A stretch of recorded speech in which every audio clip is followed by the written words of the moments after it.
It's the Fellowship of the Geek Show, a weekly podcast about comics, the comic book industry, and other geek pop culture. Music courtesy of Manny the Martyr. And now, on with the show!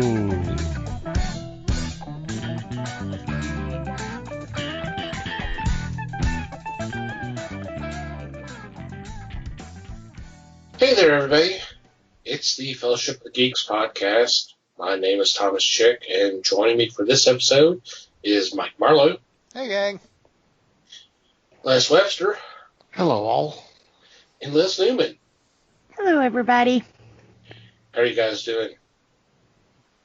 Delightful. Yep. Laying low. Don't everybody answer at once, please. Keep keeping it real.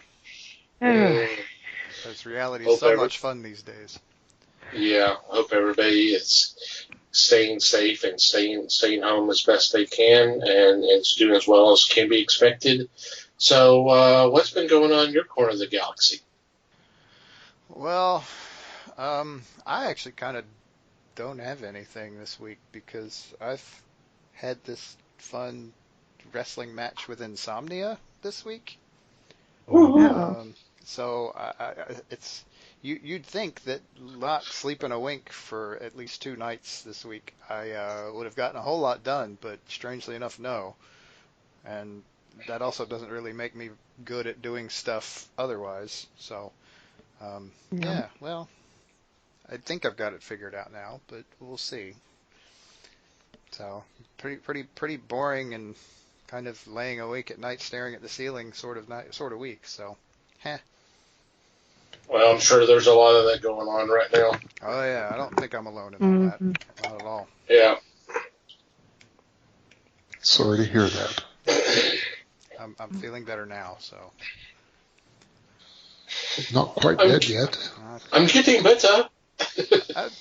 Happy. I want to dance. I want to go for a walk. And we immediately go to Mighty Python. There you go. Of course we do. Yep. Of course. See, I was thinking Ray Stevens. I want to sing and dance. I want to sing and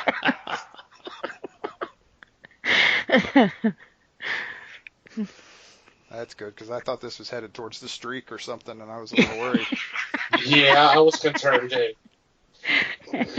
Well, I was hoping that it wasn't the squirrel song. The squirrel who went to vacation Bible school. I liked him. He was safe. Well, I don't have a lot either. Good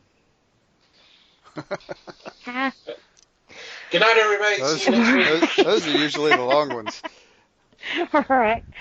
No, it's been kind of crazy. You know, we're going on being in our homes now for a month, and I'll tell you, it's brought out the nasty in some people, and I've always been the peacemaker, and there's just some situations you can't be the peacemaker in, so, and it's pretty sad when the peacemaker's finally throwing up their hands saying, fuck all y'all. People don't want peace. Yeah. They want to be more important than everybody else. That's all there is to it. There's some people aren't looking for peace. No, and they want drama, and I'm so not drama. I mean, I like reading drama when I'm not involved in that kind of drama, you know. But I've never been the kind of person where you make me pick a side. I can't pick a side. I've always been able to see everybody's side, and yeah, sometimes it's just a landmine, and you try to make everybody happy and nobody's happy, you know. So people don't want to be happy. No. But yeah, so like I said, I'm just trying to make it. You know, I guess like everybody right now, but just a reminder to be kind. I know that staying indoors can really get to you, and you know, At the end of the day, you have to stop and go, does the little shit really even matter right now? You know? Stay safe, be healthy, don't get everybody around you sick, you know? You see, the problem here is that you're implying a level of introspection that most people really aren't capable of, but anyway. Yeah.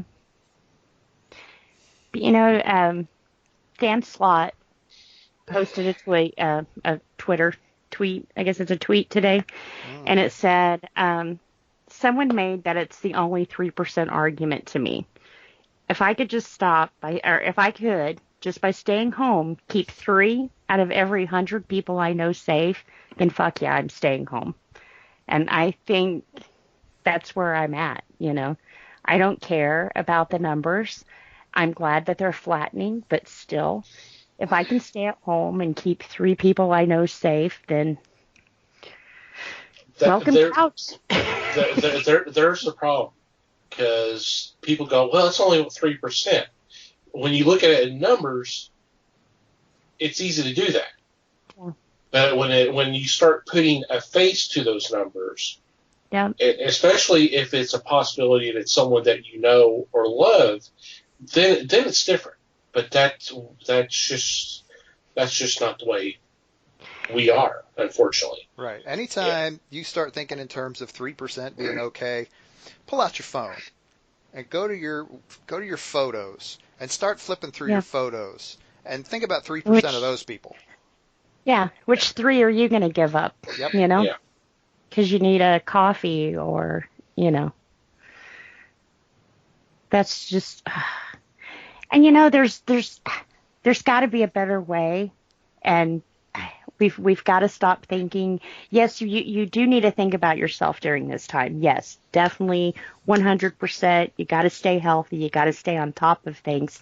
But you're doing that not just for yourself.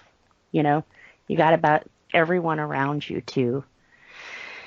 And although you may not come into contact with too many people, how many people that you do shortly come in contact with, how many people are they in contact with? That's what I can't make my husband seem to understand right now.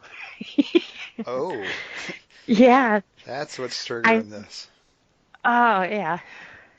I mean, yeah. Yep. I say you got to stay safe and you got to stay smart. And your friends and family that you're missing right now, just think how happy you are to miss them. And you can see them when this is all over. But if they're dead, you're not going to see them, you know. So stay at home. Be safe. Agreed. Yeah. That's me. Like I said, I think the virus is kind of getting to all of us. And like I said, I try to do me and I try to stay happy. And it's kind of hard yeah. Next.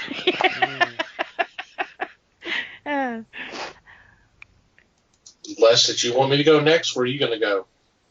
Oh, go ahead. Okay.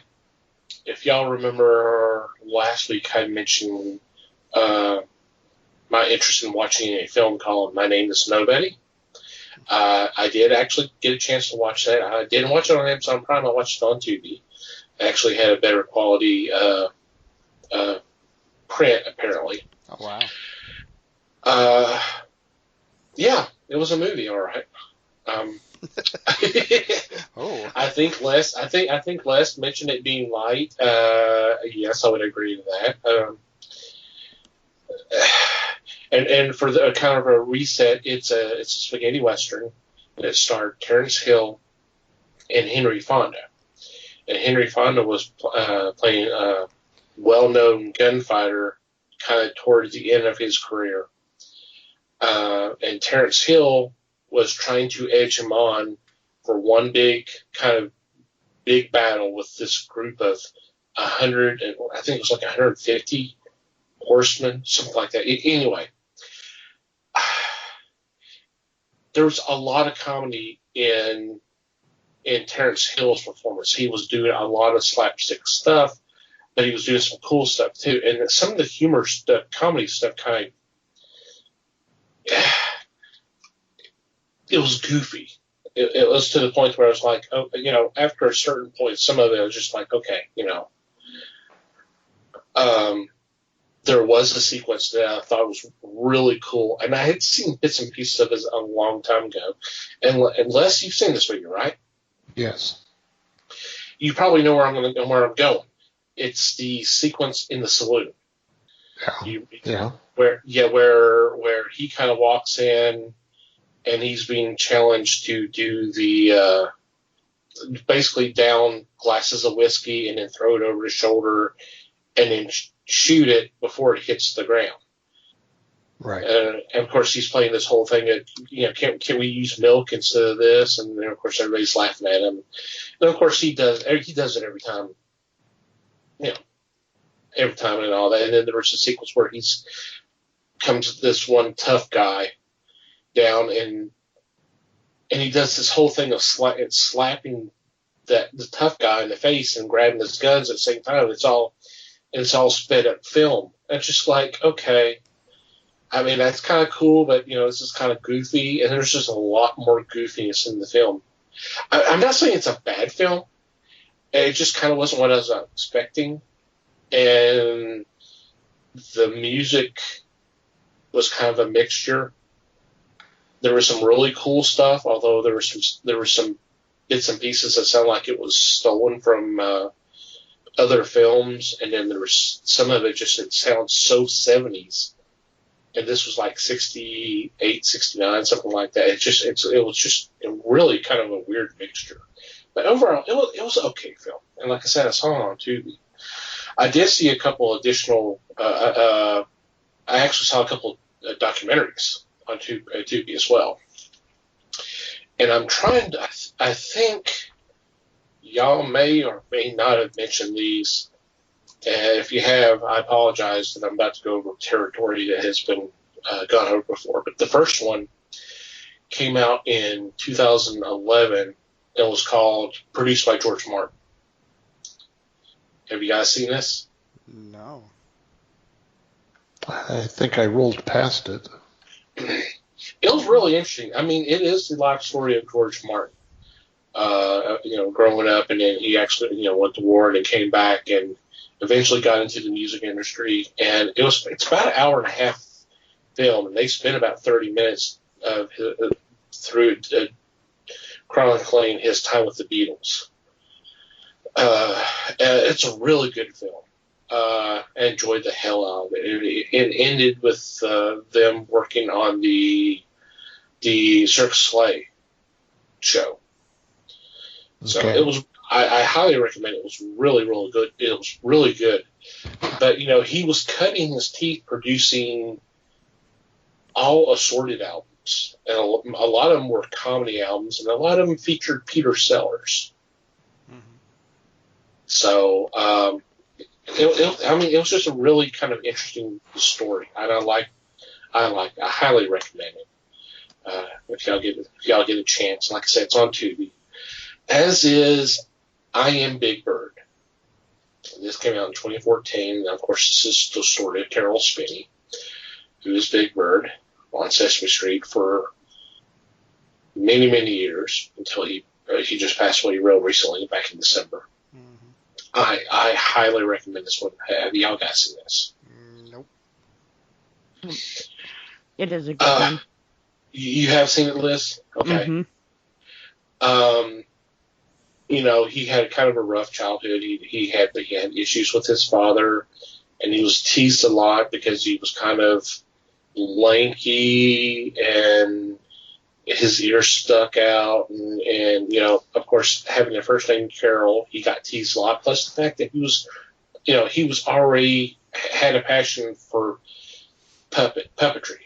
So he was the butt of a lot of jokes and all that.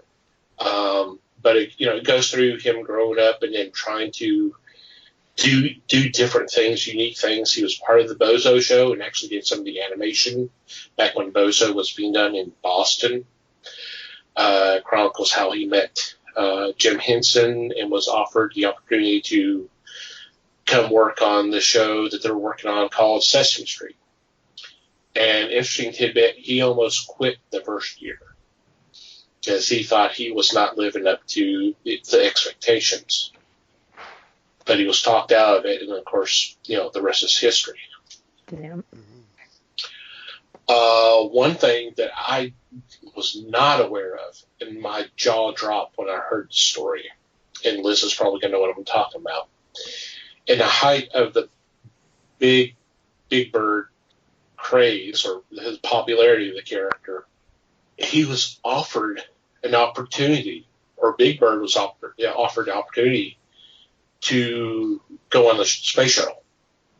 Do you remember this, Liz? I don't remember that part. Okay, the NASA called him and said, we want to kind of spark some interest in kids regarding NASA and space and science in general. So we would love to have Big Bird go on a flight with us. And Carol and his wife Debbie were going, I don't know. They kind of thought about it and talked about it, and he eventually agreed to say, "Yeah, I want to do it. Let's do it." Well, they basically got back in touch with NASA, and NASA said, "Well, actually, and we can't do it because we're not going to be able to get the costume into. We can't actually get Big Bird in the show. It's just not possible. Not enough space."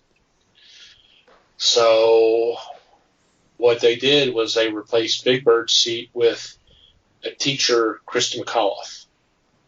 It was the Challenger. Wow. It was the Challenger disaster. We almost lost Carol Spinney to the Challenger. Oh my God. Wow. Could you imagine? I mean, I remember sitting in class watching the space shuttle explode and how devastating it was because, of course, the teachers had hyped it up because it was the teacher up there. Could you imagine if that would have been Big Bird? Oh my God. And all these kids are watching it? Oh God, yes. Holy crap. Ooh. That would have been insane. I mean, honestly, can you imagine how Carol Spinney felt when he saw that sucker explode? He's like, oh my God, that was going to be me. Oh my God. Wow. Even then, and this was, like I said, it came out in 2014. You look at they showed his face after he told the story, and it still affects him. Oh, I bet. I bet. Like a Final Destination kind of way, Yeah. Oh, yeah. Ooh. I can't imagine you'd ever shake that feeling. No. I could imagine easily that you'd get to the point where you'd throw up every time you saw that shot, and they showed the crap out of it for a long time. Yeah. Oh God, they yeah. did. Oh my God, that's wild. Whew. My first experience with death was Big Bird when Mr. Hooper died. Mr. Hooper died. Yeah. So I could not imagine a physical death of Big Bird. that would have sucked. Yeah. Oh man, and how does Sesame Street come back from that? I mean, it ain't like you can just go hire somebody else to get in the suit. You have to explain that shit to the kids. Oh my God. But I believe that was after Mr. Hooper died. Yeah. So I think if anybody could have handled that, Sesame Street would have. Right. But the thing is if just the fact that the kids would have been watching the flight. You couldn't. They watched him get into the shuttle, and then next thing you know, there's nothing. Yeah. True. Yeah, it ain't like I said, it ain't like you can just go hire somebody else to wear the suit. No. No. Big Bird died. I mean, it's not Carol Spinney died. Yes, he did, and that would have been tragic. But just like it was tragic that everybody else on that thing died. But oh my God. Right. That would have been awful. Mm. Ooh, that would have. Oh. That would have definitely been a couple of therapy sessions for me. Whoa. You and the rest of America. Come on. The rest of them. So it's a really good documentary as well. I highly recommend it. And they actually kind of go into how he did puppeteering in the thing. He's basically got his right hand up all the time, and it's working the beak, and then he's got like a little ring that ring with a string that kind of helps handle the eyebrows and all that. And then, of course, he's got a left hand in where Big Bird's left hand is, and then there's like a pulley system to kind of help handle the right hand. And Wow. then he's literally got a small monitor strapped to him with his scripts, his lines taped on the inside of the costume, so he can see what the hell he's doing and then know where he's supposed to be and what he's supposed to be saying. And he did this for 50 years. Wow. And Big Bird's very animated with his hands and, moving around, so Yeah. mad respect. Most people are just holding sticks, Mm-hmm. under a table. Right. Well, it's in a lot of them, it's usually two people because you've got one person handling most of the body in one arm, and then you got another person handling the other arm. Yeah. That's like Bert and Ernie and some of them. That's how they do them. Yeah. Yeah, Well, and like Elmo, he's a full-bodied creature. Most of them are now. Abby and yeah. I have this little, it's like a stool that you sit in. It looks like a little bus. And when I got it, Brandon was looking at it and he says, "Well, where's Elmo?" And I kind of had to laugh. I said, when I watched Sesame Street, Grover was Elmo. That was the Elmo of the show, was Grover. He was the cute, cuddly little monster. And then Elmo came along. They kind of tossed him to the side. Well, and the documentary actually kind of mentions that the fact that Big Bird's popularity kind of started going down, and here comes this Elmo, and how basically the audience, they changed. It gotten younger, and they identified more with Elmo than they did with Big Bird. Yep. And of course, I hadn't watched it in several years, so I didn't know if that was true or not. But it was kind of surprising. I mean, I knew the popularity of Elmo because, God, you couldn't get away from it. Right. How could you avoid that? Tickle me Elmo. Right, the toys. And he's still pretty popular. Yeah. I mean, his toys aren't cheap. But I still have Big Bird around the house. When James was a baby, he had a Big Bird blanket, and he carried Bird around for years, went through heart surgeries, everything with him. So Big Bird's pretty big in our family, Big, that's funny. Yeah. But yeah, Sesame Street today is not the same as it was. So we were watching it, and because kids, it's a good educational, better than some of this other crap on TV. But one of their parodies was the Sons of Anarchy. Wow. They had Muppets on motorcycles and everything. I mean, it was crazy. And it was cool the way that they can kind of twist it. But since HBO has taken over it, they have really taken Sesame Street to places I never thought Sesame Street would go, as far as the guest stars on there, the big TV shows. They've done Harry Potter. Oh, God. I mean, Star Trek, Star Wars, all kinds of parodies on there. That's kind of interesting now. So it's totally different than what I remember as a kid.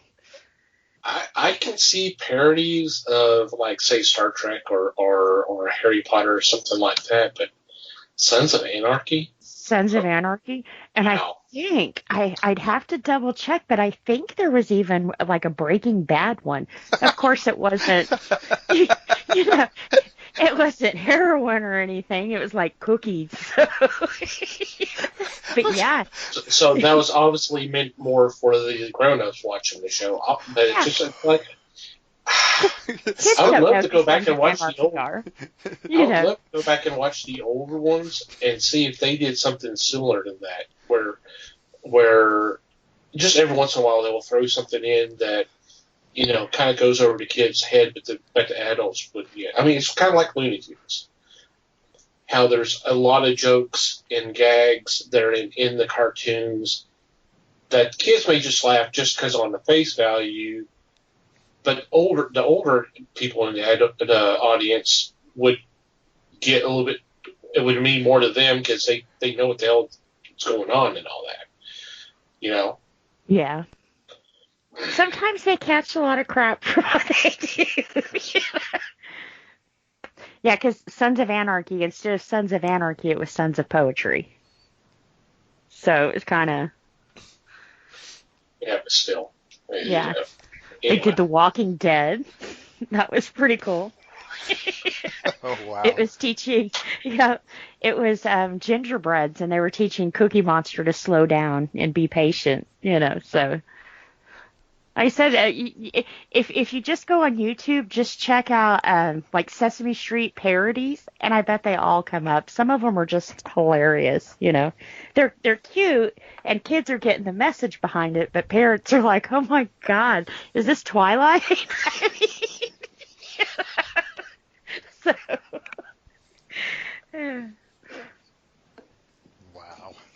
Wow. yeah. Your turn, Les. I was going to say, that wasn't even Liz's turn. It's a kids show. But hey, I'm laughing, so thank you. You probably should have come before me there, Les. No, that's fine. That's fine. That makes mine a lot less worthy, that's for sure. I had highs and lows this week on viewing. The highs were the wife and I watched the first season of Jack Ryan on Amazon Prime.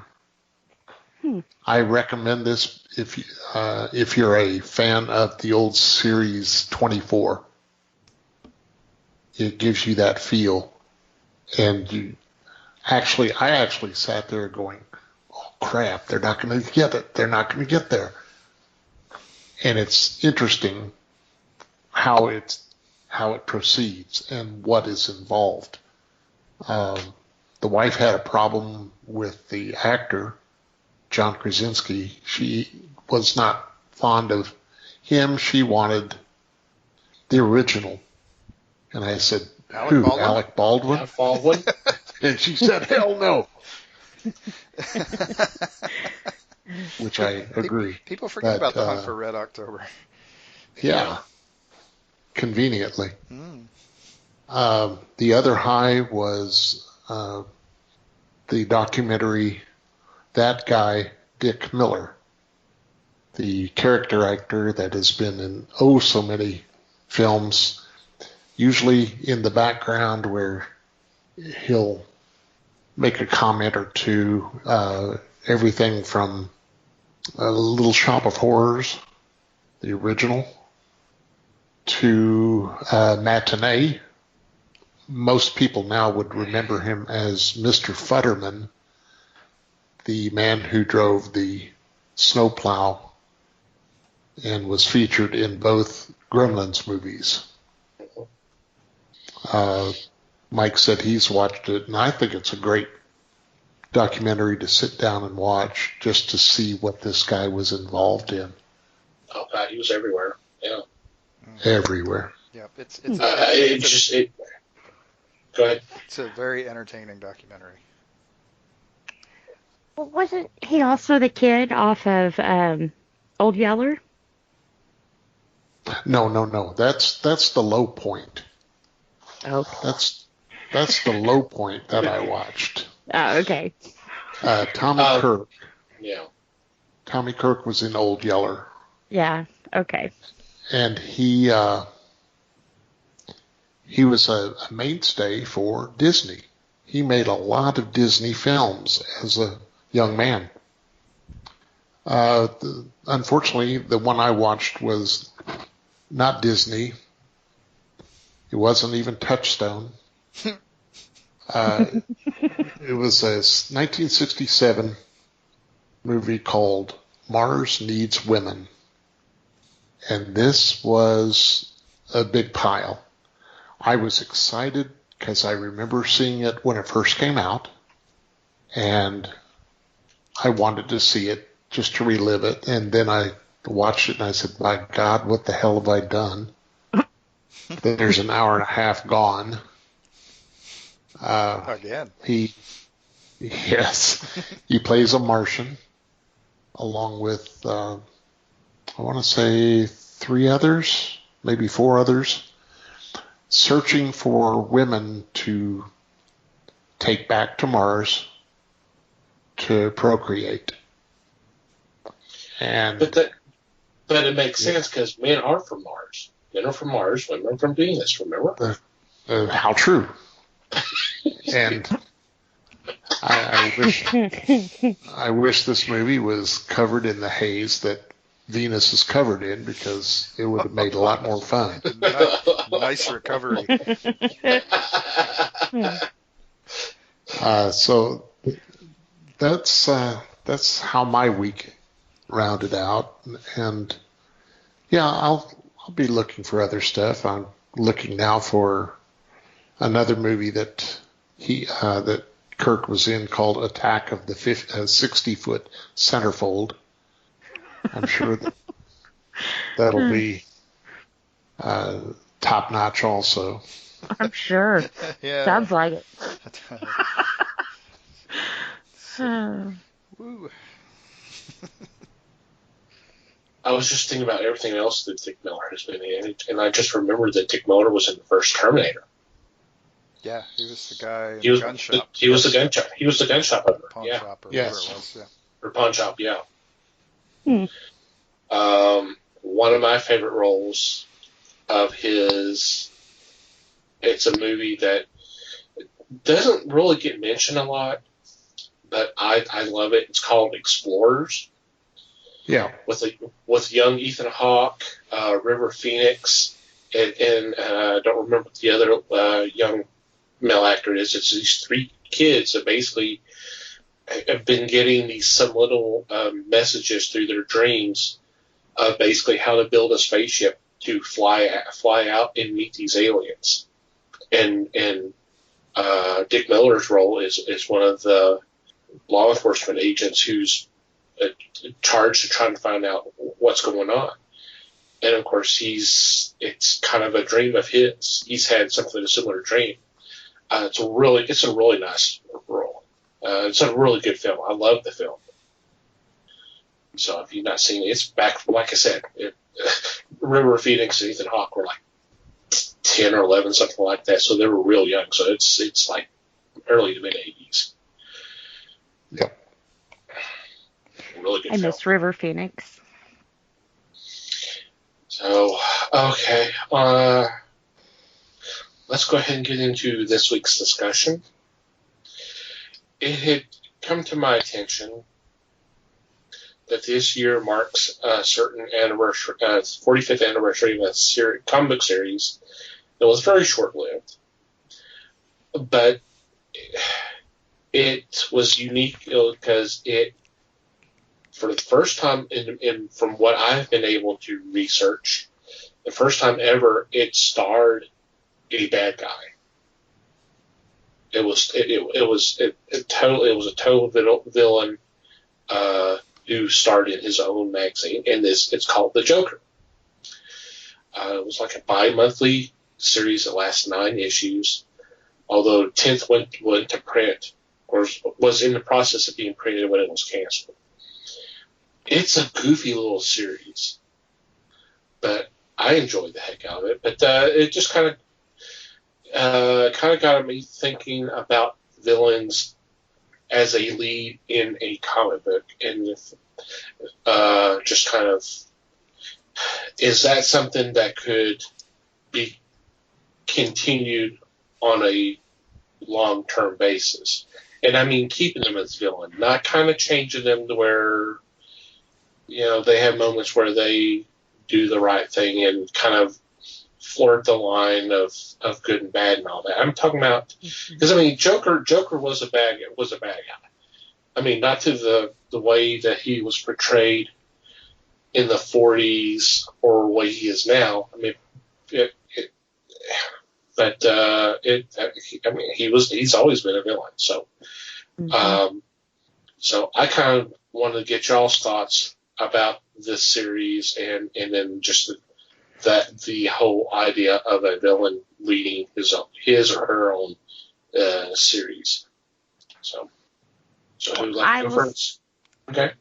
I will start by saying that, of course, I'm a big Batman fan, and Joker has always been one of my favorite villains.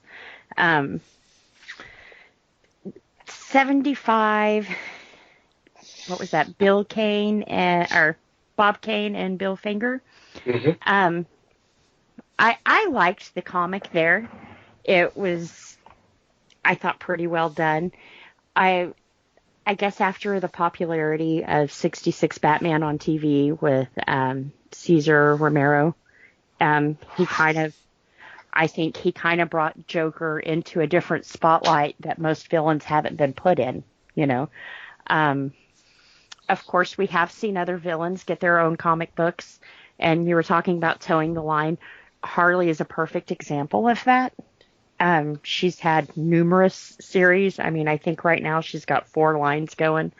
But she's not always the villain.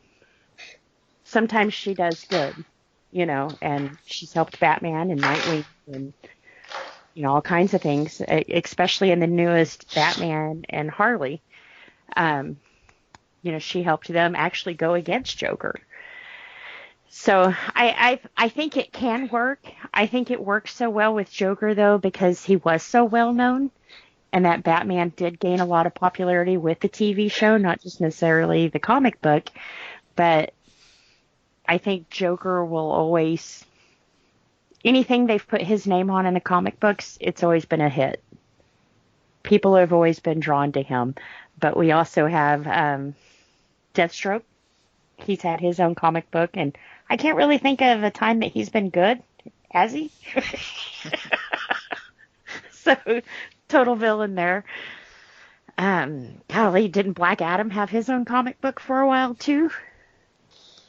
Sounds familiar. So, I think it works, especially if you get a villain that kind of strikes with people. You know, it's not just a scary guy running around as a scarecrow, or, you know, it's something you can identify with, to where if you didn't have a moral compass, you could see maybe doing what they did. Yeah. But I think Joker has always been that, you know. You understand his madness, but you'd go about it differently. Maybe. You want to go down that road? Okay. Are you trying to justify it to us, or? Oh, yeah. Of course, I wouldn't go and kill anyone, but I've always been fascinated with psychos. I guess to me it's bizarre and interesting to see how their minds work. And Joker's always been that one to where, I'm not trying to get too much off topic, but I think what makes him so crazy is, like, he always told Batman, Killing Joke was perfect, explaining why he's so crazy and everything else. And to prove just one bad day separates me and you. You know, if you had the horse just one day like I did, you would snap too. And at the end, with the laugh, it worked. Batman did go crazy. You know, so, you know, I think if Joker didn't kill people and used his reasoning in different ways, sometimes he wouldn't be, you know. He's got the right ideal. Sometimes he just goes about it wrong, you know. Now I sound like a psycho, don't I? A little. Yeah. Oh, no. Beep, beep, beep, beep. I'm backing up. Yeah. That's why I enjoyed The White Knight so much, where you actually got to see the roles reverse. And then, you know, when he started pointing his finger, you know, well, look at what Batman does. You know, yeah, I'm responsible for killing people, but how many people has he killed trying to stop me? How many people has he put in danger? How many times has he tore the town up? You know, so it kind of was like, uh-oh, he's making some sense here, you know. So I really enjoyed that line, though, to see Joker as a different guy, what he could be if he didn't have that one bad day, you know, which was when Batman threw him in acid. Change anybody, right? Literally. Yep. But even that, haven't they changed now? That origin? That has changed. They've been changing his origin constantly for Yeah. 75 years. Yeah, true. Because he even stated he doesn't even know where he's come from. And I don't like the three Joker bit that they tried to pull off either. That just was like, no, no, no. I think was that 52 where they did that? Oh, it's still in play because they're supposed to be doing something with that. I don't. Scott Snyder's supposed to be doing something with that. Of course. What do you mean, I'm of kidding. course? I'm kidding. No, and actually, as much shit as I give him, Scott Snyder's actually done some good Joker work. So, I'll give him that. One of my favorite stories is by Scott Snyder for Joker. There you go. Mm-hmm. But I don't like the idea of three Jokers. See, everybody always forgets. I'm sorry, I'm going to go off on a tangent here. Everybody always forgets, first and foremost, Batman's a detective. That's what he's good at. I mean, hell, that was what his first comic book was named. He's smart. That's what makes Batman dangerous. He may run into somebody the first time and totally get his ass kicked, but when he comes back the second time, he's done the research, he's done the detective work, and he knows everything about this person, so he's not going to get his ass kicked again. Now to say that Joker fooled Batman to where he never even knew that there was more than one of these guys he was fighting, I call bullshit. Can't do it. Batman would have to be really stupid and not a good detective to be fighting three different people and not even notice, hey, when I fought this guy, this was a little different, or when I did this was... He would have put all that together and figured that out a long time ago.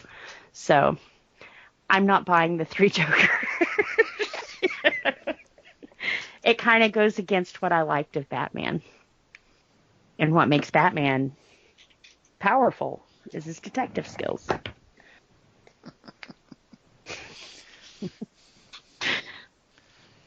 But yeah, he is my favorite villain for Batman. And shoot, now when we were getting comics, he had, two of them? The Joker and Harley story, and when Joker smiles, or I can't remember the other one. All I can see is his smile on the cover, but so I think even today he's still popular to do his own thing. Are you talking about the metal Batman? Not the metal. It was the Batman Who Laughs? No. When we did Free Comic Book Day at Red Pegasus, they had the cover of it.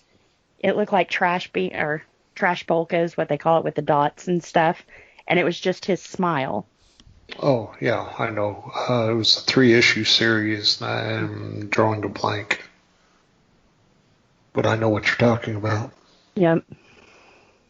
So I see many more stories of the Joker to come. Yeah, but what other villains are there that are getting their own books these days? Deadpool, Venom, Thanos. If you want to consider it, Submariner. Submariner was bad when he was first introduced, then he became a partner with Human Torch back in the 30s. Is Catwoman still considered a villain? She's kind of been on both sides too, like Harley, though. Mm-hmm. She goes both ways. And now of that course, I don't know. Suicide Squad. True. And then what was the other one with 6 of them also? Kind of like Suicide Squad, but they weren't. Secret Six. Secret Six. Yep. So were these properties all as popular as the Joker when they started getting their own books, though? I mean, clearly Deadpool had rung a few bells. Yeah. Harley was. That's why she got her own. I think my personal opinion is she started to outshine Joker in those stories. So I'm kind of glad they did split her off from him. But I don't like the new Harley. And of course, Lobo, he had his own comic book for a while. Yeah, but does he count as a villain, really? I would say so. God, I'm drawing a blank. Who is with? I mean, he's an interstellar asshole, but is he really a villain? Yeah, I guess he's more of a bounty hunter, ain't he? Right. He operates outside the law, but that doesn't make him a bad guy. It may make him a bad guy, but I think there's a distinction there. Yeah. Lex Luthor. Yeah. They had that series where Luthor was the president of the U.S. Wow. Insert random political joke here. Jeez. You had, looking online for supervillains with their own comic book titles, you have Carnage, Yeah. Dracula, Eclipso, Solomon Grundy, Clarion the Witch Boy, Larfleeze, Loki, Magneto, Man-Pat, Mystique, of course, the Secret Society of Supervillains. I'm still waiting for one of those definitive books of that. I don't think it'll ever come. Vigilante. I mean, there are dozens here. Sinestro. Yep. True. Magneto has been back with multiple titles.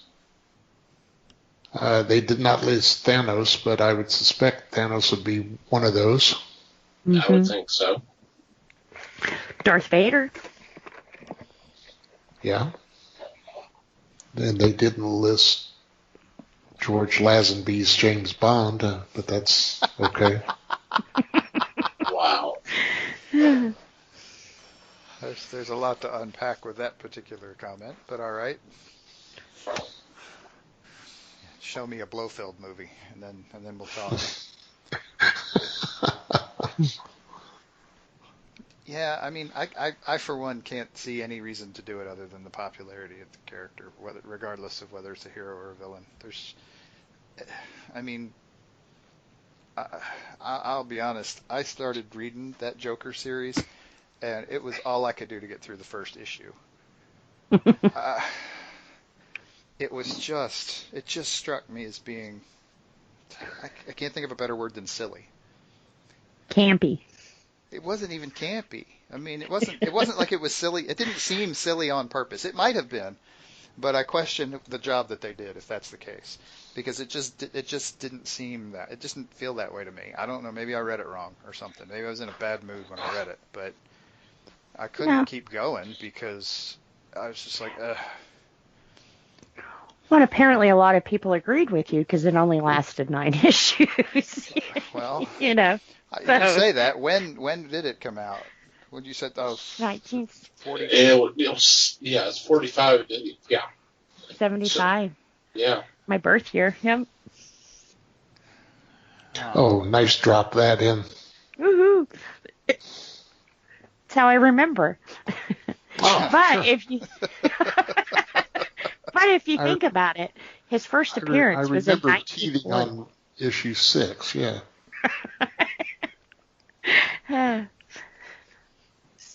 So after his first appearance to his own comic book, it took him 35 years to get there. And the only thing I can think of that happened between 1940 and 1975 was 66 Batman, where he kind of gained that popularity. And then I think when the books came out and it got canceled so quickly, they figured out that it wasn't the character that people fell in love with. It was Caesar people fell in love with, the way he did the Joker and,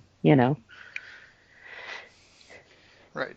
Despite the fact that, yeah, that Joker was very different from any Joker they'd seen before.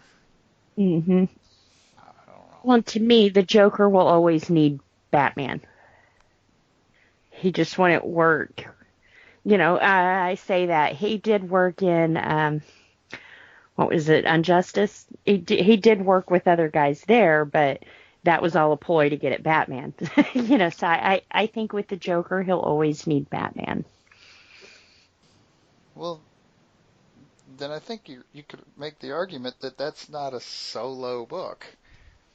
Not really, no. I mean, you're either just flip-flopping roles for Batman and Joker, or it's not. Or, well, I don't know. I say that, but the Joker and Harley story was really good. But once again, it's Batman's Joker, I guess it's still that universe of Batman,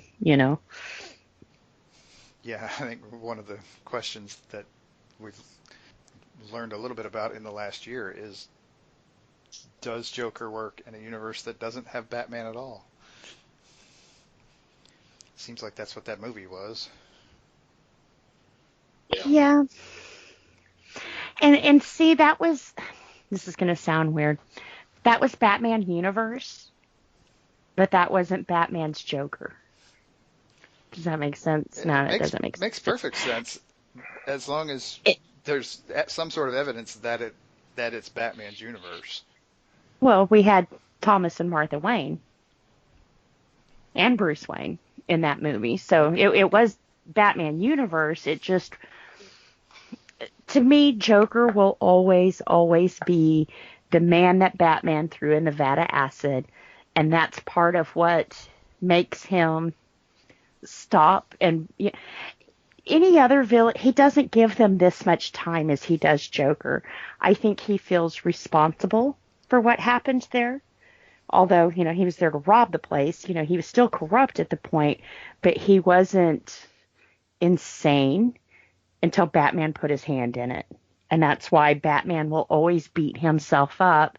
And the more lives that Joker takes, Batman feels responsible for that because he made him. And that's part of what makes their relationship so amazing, is because he's got that up on Batman. You did this.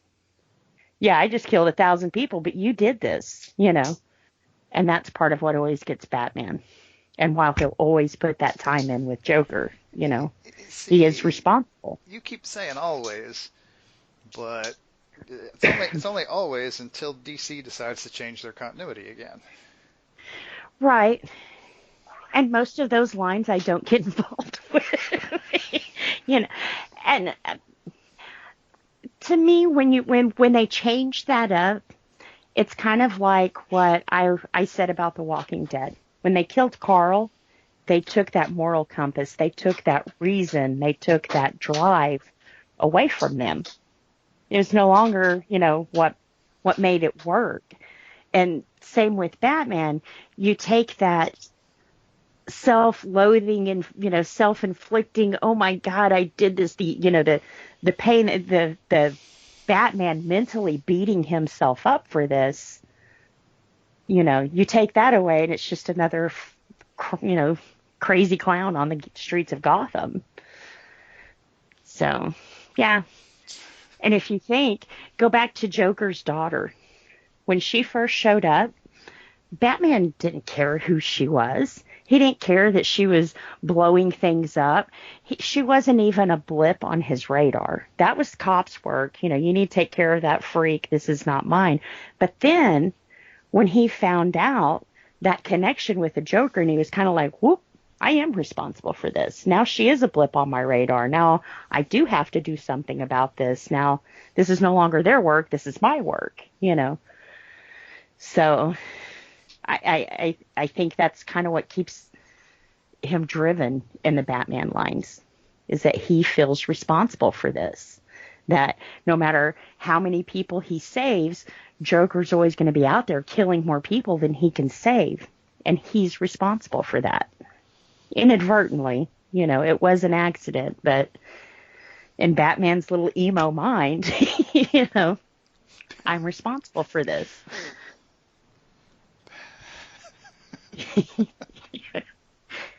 I mean, he can only live off of the pain of losing his parents for so long. I think the Joker kind of stepped in with that and gave him another reason to hate himself. Yeah. I mean, honestly, that's what makes Batman work so well, is he's always so down on himself. I've got to do better. And, you know, my family's caused so much, you know, later he found out so much corruption. And, you know, it's that down on himself. The whole reason he couldn't get married. They didn't want Batman to be happy. You can't have a happy Batman. You know, it's not going to work. How does that work, you know? Just like you can't have a happy James Bond, right? Right. It just doesn't work, you know. Like Chuck Norris, he's always got to have he's always got to have his wife killed at the beginning of the movie. That's what makes him go and kick ass, you know. So many wives he's buried. Oh my God. Right. It's the formula. And that's Batman. His strength comes from his sadness, you know, his angst. To fix it, you know. And if you had him happy, that'd just be like the Joker and kind of, oh. He's kind of crazy. Anyway. Yeah. You're trying to bait me off into a tangent, and I'm not going to let it happen. Too late. To me, that's why it's always worked with Joker. It's just that dynamic between the two of them that he really doesn't have with any of the other villains he comes against. And there are a few villains that have that connection with their hero, regardless of the hero, too. So it is, yeah. I mean, the closest you get, I think, is Magneto and Xavier. But yeah, that's also been fiddled with over time a little bit. Mm-hmm. And if you think about it, it's kind of what Batman did with Damian.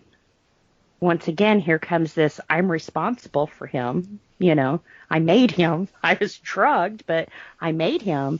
And he made the choice to take him and train him instead of to go off with a League of Assassins and become the next villain he was fighting. Because once again, I made him. I have to fix him. You know? And with Joker, he's never been able to fix him. Well, he's never really chosen to train him either, now has he? I mean, so maybe the Damian thing is maybe the mistake I made with Joker was I didn't take him under my wing, so to speak. So maybe we try that with Damian. And with Damian, he got the chance when he was young, too. You know, with Joker was already in the deep end. You know, even when he first ran into Batman as what I'll say, the Red Hood, he was already in the deep end. You know, he already had that criminal mind and, you know, he was in the life. Batman just kind of made him a superstar in that life. With Damian, he hadn't chose a side yet, you know. The only side he had picked was out of loyalty. Yeah. I think that's what makes him drive, though, is I've got to fix it. Which has always been Batman's problem. You know? He has a file for all the superheroes so he can take them down because, once again, I've got to fix this, you know. That and the endless preparation time. Mm. that he seems to be willing to spend on problems like that. Yeah. To bring it back to where this kind of started. Yep. So yeah, I like a good villain story. If it's, I think it kind of gives you the break of the do-gooders, Good always wins. Well, sometimes with your villain stories, it's kind of nice to see that other shoe. They don't always win, Sometimes the bad guy does get away. What do you think, Les? Personally, I'm tired of people thinking that, or are relying on Jack Nicholson's statement in the original Batman. This town needs an enema? Where does he get all these wonderful toys? No. It's actually, you made me, I made you. That just drives me frickin' nuts. And they also hinted that Joker killed his parents in that movie. Right. And we all know that wasn't the case. No, they warped it for the movie, and I understand that part. Yeah. I think a good villain could carry a series, and he could be villainous throughout. He doesn't have to uphold the law. Deadpool, I have a problem with because it was a direct ripoff of a DC character, and they just warped it a bit. But then Harley came around and had introduced a character. Was it Tool? Yeah, Red Tool. Red Tool, which was, God, it sounds like Deadpool, doesn't it? Mm-hmm. Subtle. Which was basically Dick Grayson in a Deadpool costume. Yeah. But I think a series could be done. I could see something like previously mentioned Submariner, although it would get real thin that he was fighting humanity for tearing up his oceans. Yeah, a little too close to home. Talia could do one. They could do one on Talia. Yep. Because she was the head of the League of Assassins. And then... pretty smart to get one over on Batman, too. Oh, sure, yeah. What was the book that came out with... was it Son of the Demon? Mm-hmm. Where they brought in the love factor? It was either Bride or Son of the Demon. Either one of them. Yeah. Little love potion number 9 action. Yeah. Fix it right here in the sink. But you would have to make sure you pick a good, strong villain. And right now, your choice really is Thanos. Although he perished in the movie, or did he? Right. So, that's something that they can go back and forth over. So, I would like to see something. I would buy something that would not adjust a previous set, a previous origin or something, and say, oh, now we've got him being evil the whole time. And if you're going to do Thanos, then you could do Darkseid. Yeah. Because that guy is essentially more evil than Thanos. Well, I just thought the one with you talking would be kind of interesting because I think in the course of the last, I don't know, 10 years or so, whenever they made this change, I thought it made him an interesting character, kind of deviated from kind of the stereotypes that was around him. Penguin. Okay. Because he's dealing with kind of the black market. He's a gun runner and all that. Yeah. Yeah, and of course he's got a hit nightclub and all that. So I mean, he's kind of a different character now. I bet with the new movie coming out, we will see a Penguin line. Probably. Yep. That would be neat. And be sure to get away from the Batman 66 Penguin or even the Danny DeVito Penguin. Well, I mean, you just stay away from him doing crimes that are umbrella or bird related, which was, like I said, was the stereotype of him. Yeah. I mean, even up through the 80s or so. I think Gotham did a good job portraying the Penguin. He still had the little wobble in the hook nose, but he wasn't all, bird-like, and he was crazy. So, Les, what was your thoughts about the 70s series, the 70s Joker series? I was around when that came out, and I do have several of the copies, several of the issues. Mm-hmm. I enjoyed it, but to me it was, I want to say it was of the same ilk as Secret Society, and if I recall, they came out, am I wrong? They came out about the same time? It was around similar time, yeah.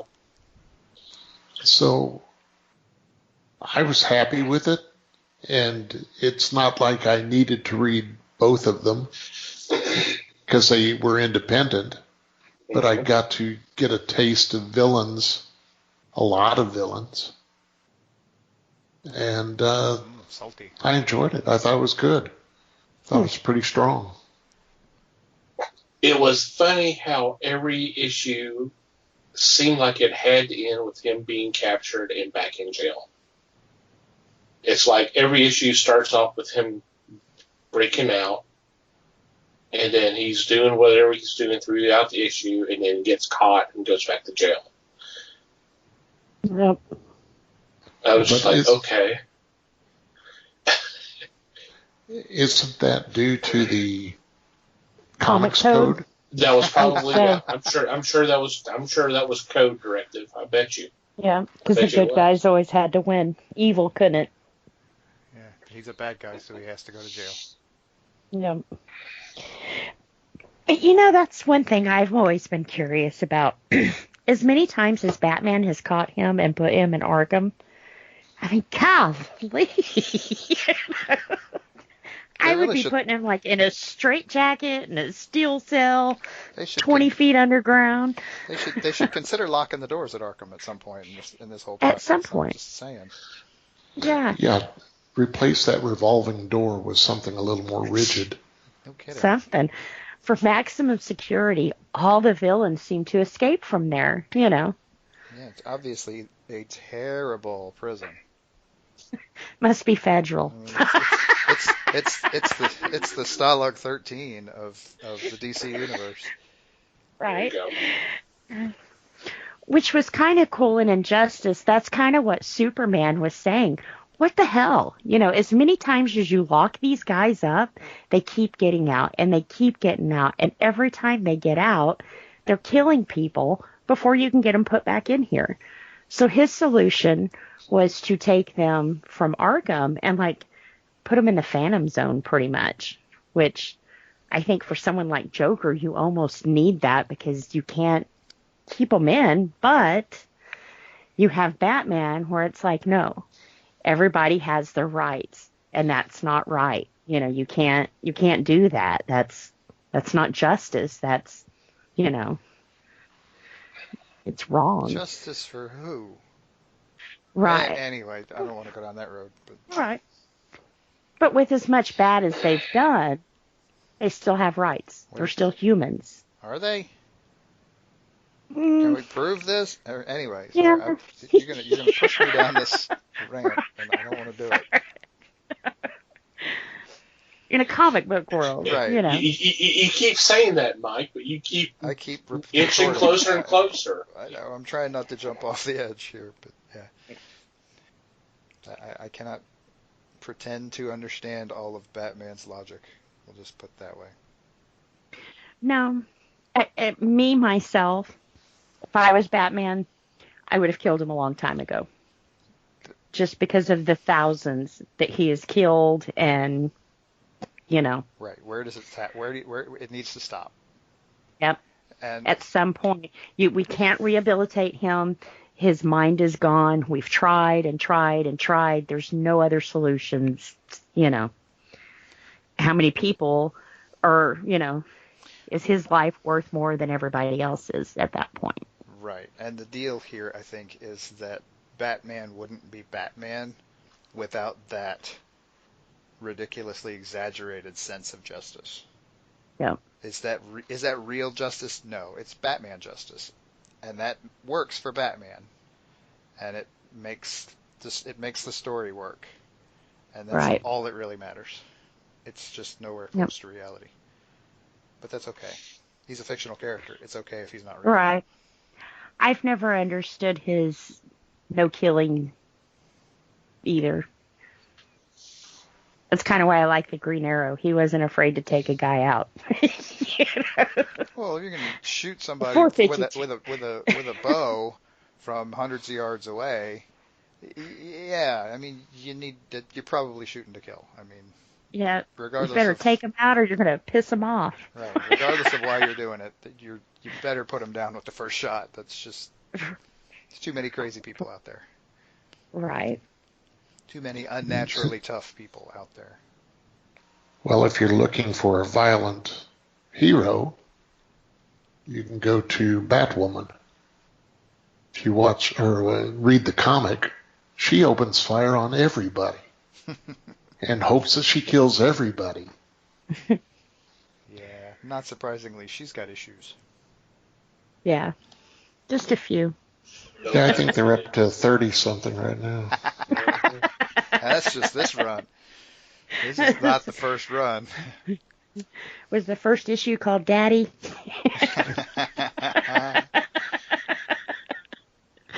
I'll get a whole arc on that one.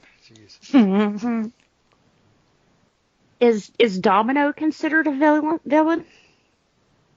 Or is she just anti-hero? If she's partnered with Deadpool, she's an anti-hero. Okay. Because, see, I think that's also like the case with Lobo.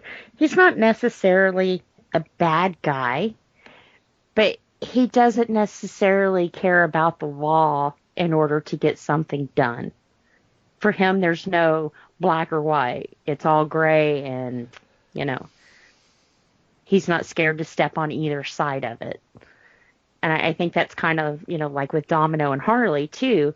They know what's right, but sometimes the right thing won't get what you need done, So they aren't scared to go to that other side to get a job done, although in the end, it was the right thing to do.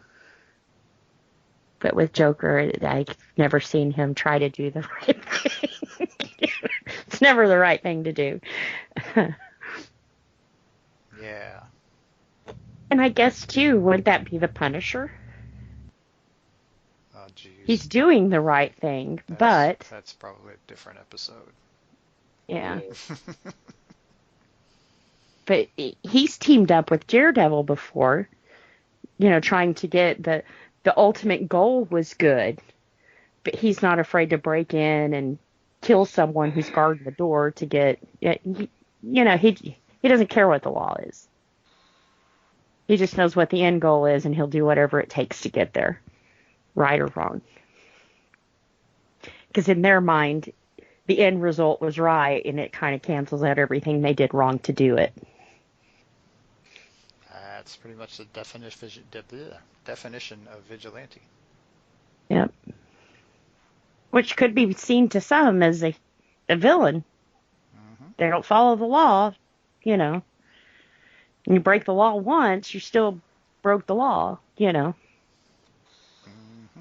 Which keeps people like Spider-Man and everybody on their toes, because there's only so much you can do before you have to go to that gray side to get it done, you know. Right, and if you want to get technical, how many times have we seen Batman break and enter?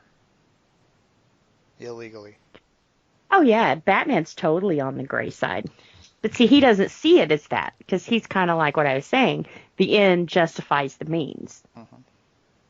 I didn't kill anyone, you know, but... Right. I mean, that's kind of where his exaggerated sense of justice is it's killing. Yeah. And anything else is fine. It's just killing. You can't come back from killing. Right. All right. Any final thoughts before we take a quick break? I think we've had enough thoughts. Yeah, I think so. Just in the sense of Joker, though, there's so many great stories out there with him that, like I said, I think DC, he's their cash cow in some sense, especially here lately, you know. I think the movie did kind of help push him back out to the spotlight, because he kind of fell out of that for a while with Harley overstepping and breaking free. He was kind of made to look like a pussy, but anyway, he does have some great stories out there. Any one of them you pick up is going to be great. All right. On that note, we're going to take a quick break, and we'll be right back.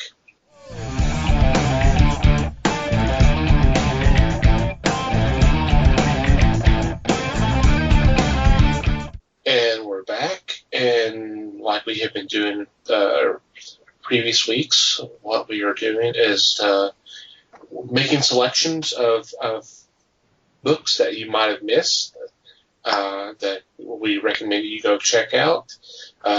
Contact your local comic book store. Try to help them out, because most of them are offering curbside service or shipping, or depending if you're close enough to your local comic book shop, they may be offering deliveries. Definitely contact them and try to help them out if you can through this time. So with that, we're going to make our picks that you may have missed, and starting off this week is Les. Thank you, sir. The choice I have comes from Jeff Smith. The title is Bone. Bone is a multi-issue that I think it ran 30 issues. It's in collection in 9 different books. In this, it tells the story of Bone, the main character, and his travels. You meet several people on the way, and including his cousins. Well, I know one of them is Phony Bone. I cannot remember the other brother or the other cousin. But you do have some good humor in this. It's for all ages, and it's a good, solid read. Something that kids will enjoy as well as adults. There are jokes in there, and just situations that give a giggle to the reader, and I highly recommend Bone. That one is good. Yep, it's won some awards too, I believe. Mm-hmm. Yes. It was on the banned books for a long time. Well, there you go. That automatically makes it worth reading. Mm-hmm. Alrighty. Liz, you're next. All right. For my pick, I picked one of, I guess this is my second favorite Joker story. It is Joker, Death of the Family. Um, this was probably one of the better things that came out of 52. Was this 52? I think it was 52. Mm-hmm. But surprisingly, it's by Scott Snyder. Um, this picks up right after Joker, well, a year after Joker cut his face off because he was no more masks. He felt that his face was the last touch of reality, humanity that he had. So he cut his face off. Um, this story, we see it stapled back on because I guess he figured out that was a really bad idea. But he collects everybody who is important to Batman. And really freaky story, totally messes with everybody's mind. And of course, Batman, once he starts figuring out, hey, this guy's missing and this guy's missing and, where are all my loved ones? It final fight between him and Joker. This also is where I had mentioned early in the show when I was talking about Joker's daughter, where she finds the face. This story is how the face got to where she found it. So, pretty good story. 23 issues to tell this story. It covers, it went through all kinds of lines. It's Batman 13, 14, 17, Detective Comics 15 through 17, Catwoman 13, 14, Suicide Squad 14, 15, Batgirl 13 through 16, Red Hood 13 through 16, Teen Titans 14 through 16, Nightwing 14 through 16, Batman and Robin 15 through 17. Was that 23? That was 23. Okay. So this literally went through every little arm of his family. So, which actually, rattling all that off should show you how many comic lines that Batman's influenced. He's got a lot of little arms out there. Yep. But definitely this is one where it shows Joker's evil. I mean, everything shows Joker's evil side. There wasn't a lot of funny in this book. Definitely total mind trip on all of them. So I suggest you read this one. Like I said, it's a Joker essential, definitely a Batman essential too. But don't get it confused with Death in a Family. Death in a Family is when Jason Todd died. This one's much, much, much later. Yeah. I had to bite back. Those two little spoiler. words. Oh, yeah, that one. He's already back. He got better. He got better. Yeah, he wasn't so smashed after all. Or blued up. Right.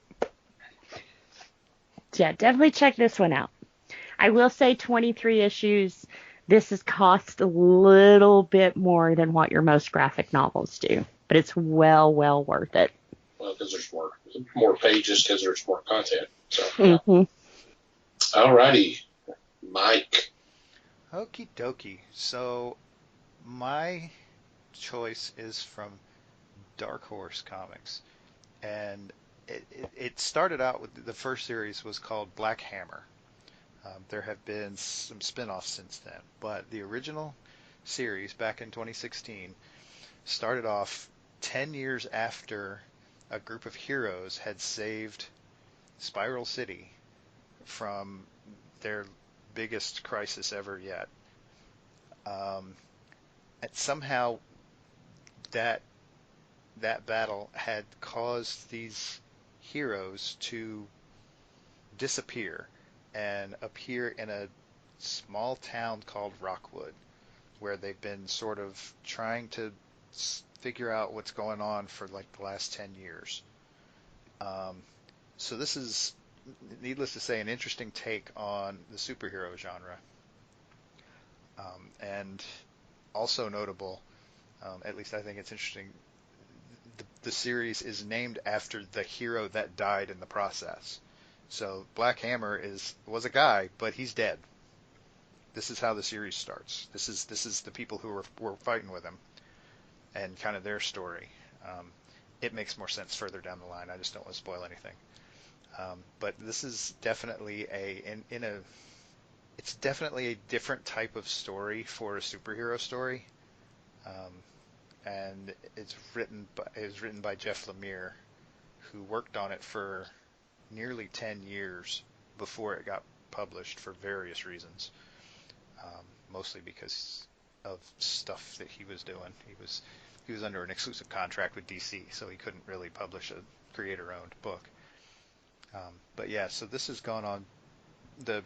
The original series ran, I want to say, at least 3 arcs, and there have been, I don't know, 5 or 6 at least spin-off series since then, including going into various different characters' lives, and there have been a couple based around villains that they faced, and so it's weaving this huge, big world of superheroes, which is really interesting and kind of on the dark side, I will admit.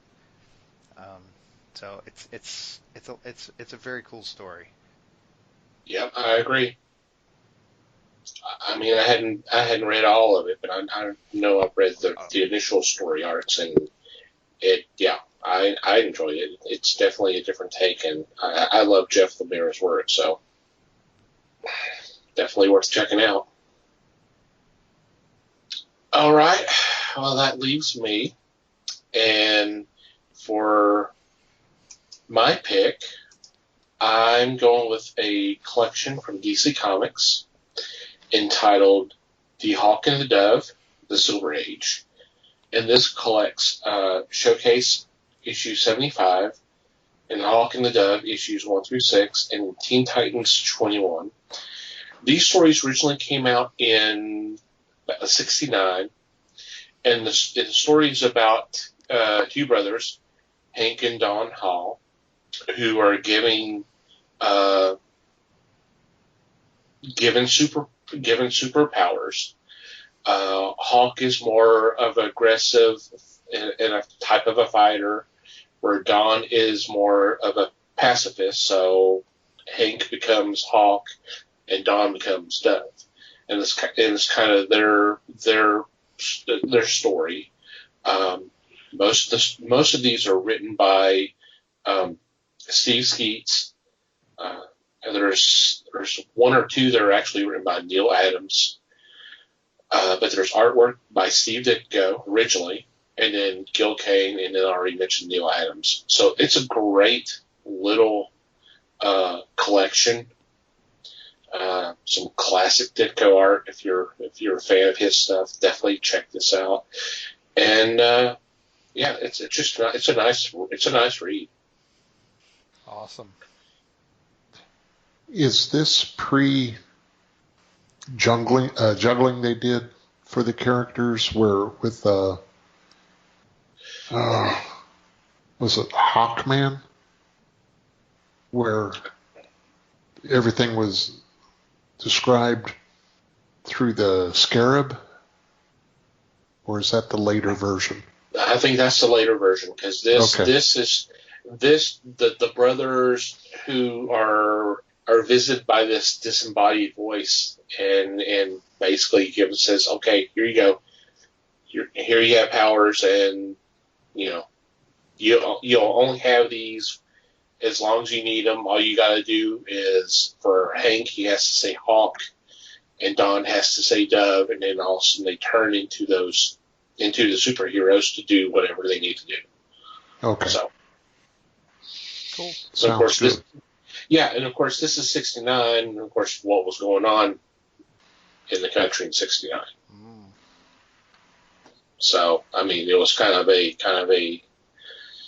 parallel. I'm sure it was very intentional.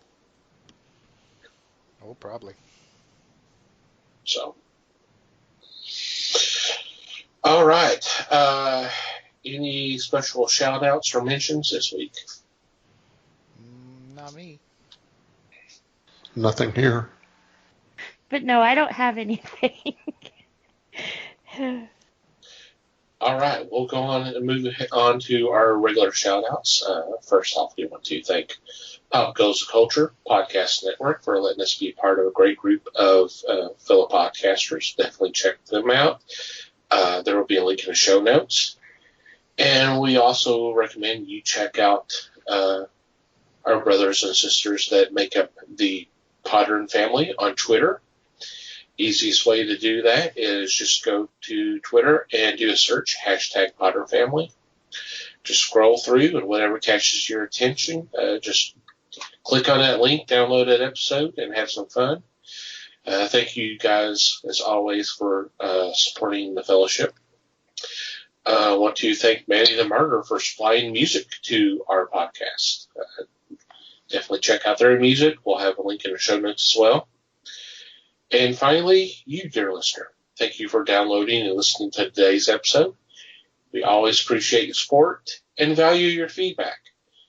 Any questions, comments, suggestions, complaints, observations, what have you, please send them to us. There are several ways you can do that. Our email address is email@thefellowshipofthegeeks.net, or you can go to the website and go to the About Us page, and there's a contact form you can fill out there. You can also follow us on social media. We're on Facebook, The Fellowship of the Geeks, and obviously we are on Twitter @FellowshipGeeks. And if you'd like to follow our personal Twitter accounts, you can do that. Mike can be found @MikeyGeek. Liz can be found @LN_geek. And I can be found @TomTCGeek. And from wherever you download our show, we would greatly appreciate it if you would rate and review us. Thank you. Anything else before we say goodbye? Just thanks, everybody. Thank you, everybody. Appreciate you listening. Thanks for listening, everyone. We do appreciate your support as always. And until next time, geek on, my friends.